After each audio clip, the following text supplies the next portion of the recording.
Welcome to the lecture.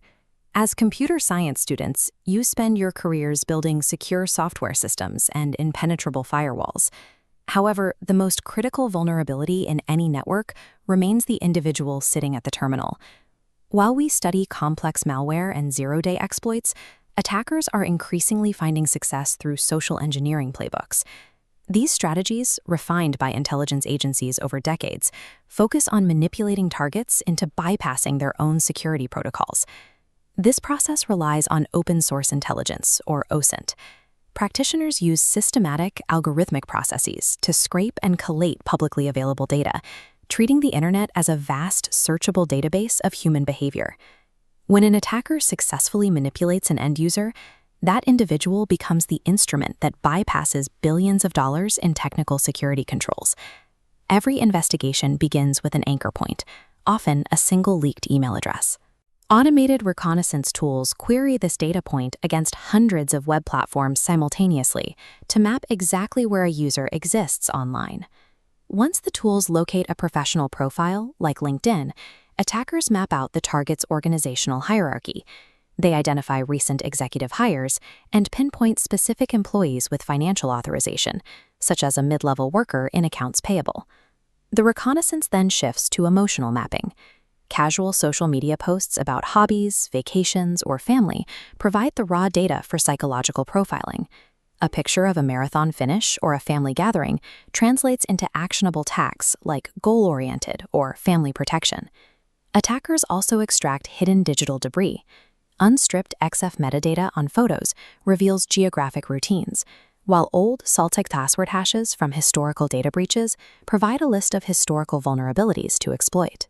This digital footprint provides a comprehensive architectural blueprint of the target's professional access and personal fears. Consider your own online footprint. If an algorithm analyzed your data today, what would it conclude about your routines or your professional responsibilities? This dashboard illustrates how attackers translate raw data into a formalized psychological profile. On the left, we have specific inputs, a new CFO's name, and a recent internal project. The algorithm translates these inputs into authority bias and familiarity, ensuring a target is less likely to scrutinize a message containing these details. The same process applies to emotional triggers. The target's deadline-sensitive job role and conscientious personality are fed into the system, outputting urgency and loss aversion. The attacker uses these to manufacture a specific fear of failure. These cognitive levers allow an attacker to optimize a spear phishing attack. They will time the delivery for a high distraction window, such as a busy Friday afternoon, to maximize the pressure on the target's decision-making. Modern social engineers view targets as systems of predictable inputs and outputs. They are essentially writing a user manual for the target's brain. Here is the resulting attack payload targeting Jane in accounts payable. Pause the video now. Identify the specific psychological principles embedded in this text before we break them down. The attack starts with manufactured credibility in the sender address, using a lookalike domain that adds corp to the real company URL. The word urgent in the subject line is designed to prime Jane into a reactive state, reducing her ability to think critically. The attacker then injects familiarity and authority.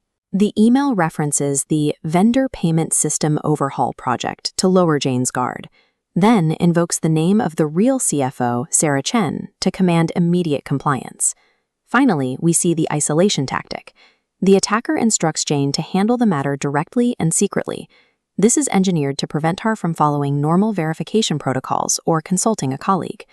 A perfectly crafted social engineering attack stacks these psychological triggers to force the immediate execution of a fraudulent action. Defending against these attacks requires a psychological firewall. You can reduce your attack surface by adopting an information diet. Compartmentalize your digital identities by using separate emails for financial accounts, professional networking, and casual signups. Your core cognitive defense is mastering the power of the pause. When a message triggers a feeling of fear or urgency, you must stop. This pause shifts your brain from emotional, reactive processing back to slow, analytical thinking. This protocol requires out-of-band verification. If you receive a suspicious request, independently confirm it using a separate communication channel, such as calling the sender via an internal directory or manually typing a known URL into your browser. Inspect every sender address and URL carefully.